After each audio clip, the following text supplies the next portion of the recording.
What's up YouTube, it's me Chris and welcome into another great video. In this video, I want to take it old school, and if you've watched any of my older videos, you know what I'm talking about. But I also want to talk to you all about what's going on with the channel, any changes that may be occurring, and also what you can expect moving forward. So without further ado, let's get right to it.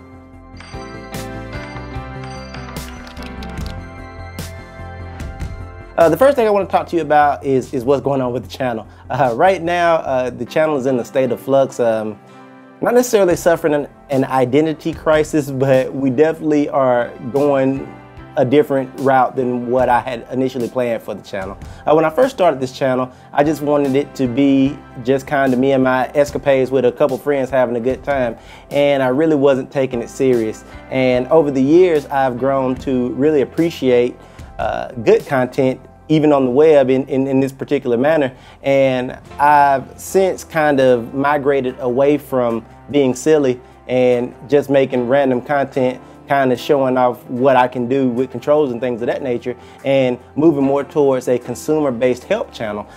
We still do controls, I still do other content as well, but I am really more focused on consumer electronics as a whole, consoles, any kind of tech that I can get my hands on, and I like to share that with you and hopefully help you make better purchasing decisions or learn how to use something better that you've already purchased.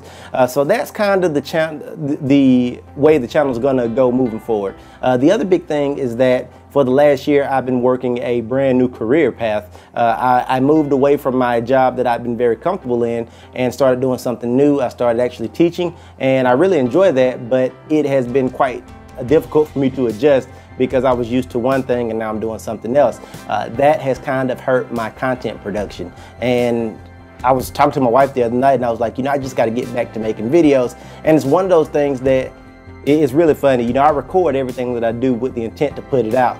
And as we were talking, I was like, I just need to do a video. Then it got later, I got busy, I ended up not doing the video, and what I realized is that I've been making that excuse a lot lately. So that's one of the things that I want to rectify. I've got roughly 60 videos in the can that I've not edited that I need to work on and produce. So be looking for that content to come out. Some of it's newer, some of it's older, but it's definitely content that I think you all will appreciate. And I dive into some content that you guys may or may not be even aware that I'm interested in. So I think you'll definitely enjoy some of this new content and really appreciate the direction that we're going to be going in.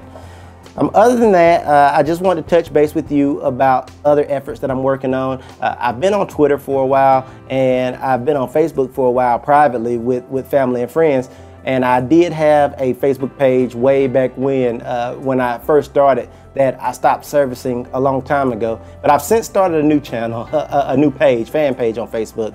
And it's really easy to get to. I've linked all of these things in the actual banner of my YouTube page. So if you go to my banner, you'll see my Facebook fan page, you will see my Instagram feed, you will see my Twitter, and you'll see my Google+.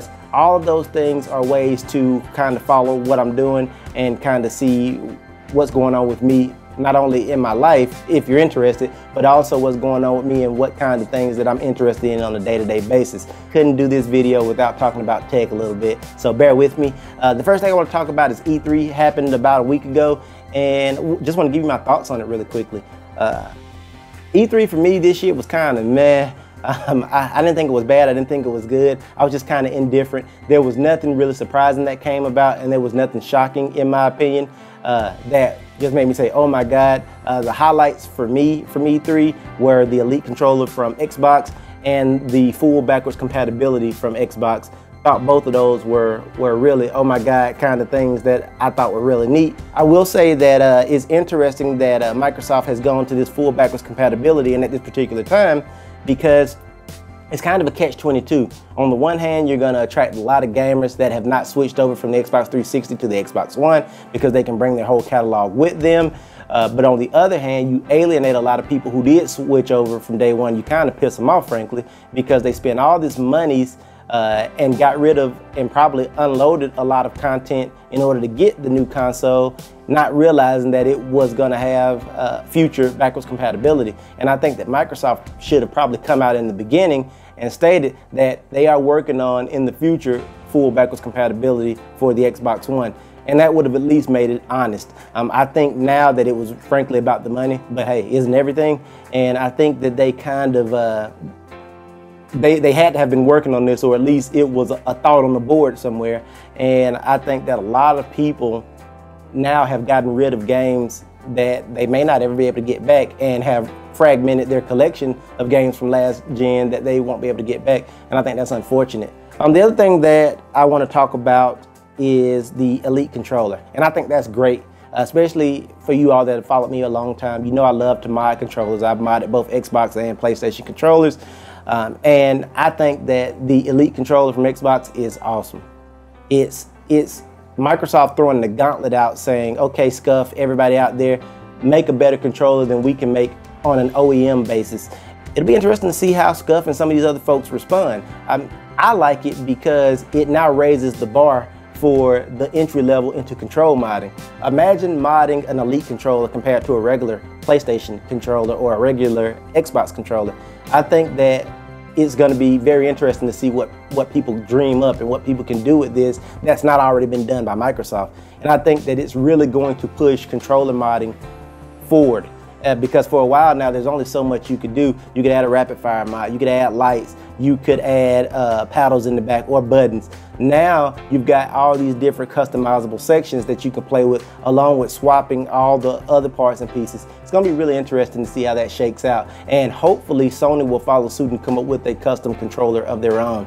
And we'll see again what the third-party people have to say and what their response is. It'll be very interesting if you're into the custom controller landscape moving forward. Really only one other thing is the Apple Watch. I'm currently wearing my Apple Watch now. I wear it almost daily. I do wear it daily. I haven't really taken it off except to charge it since I've got it.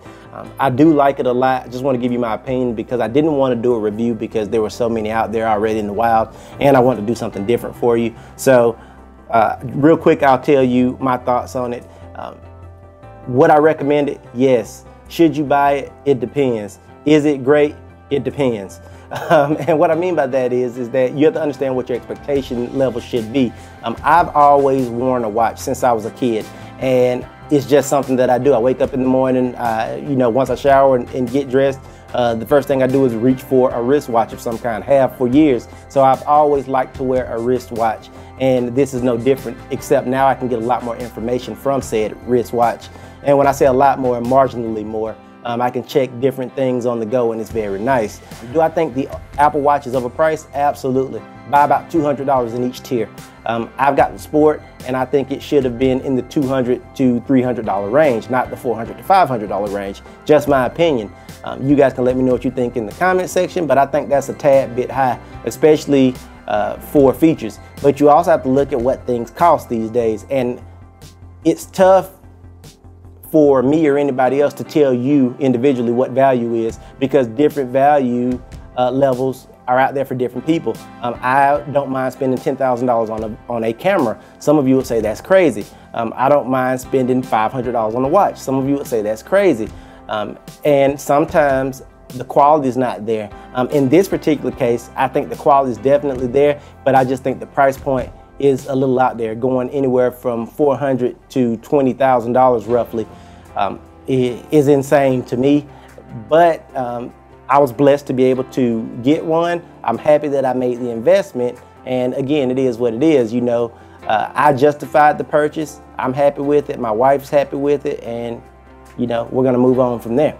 I'll be making a lot of other content, some stuff with my daughter. She's getting into wanting to do more videos, and I'm really excited about that. So, you know, hopefully the future's bright. That's all I got. Thank you so much. I'll see you in the next video. I'm out of here.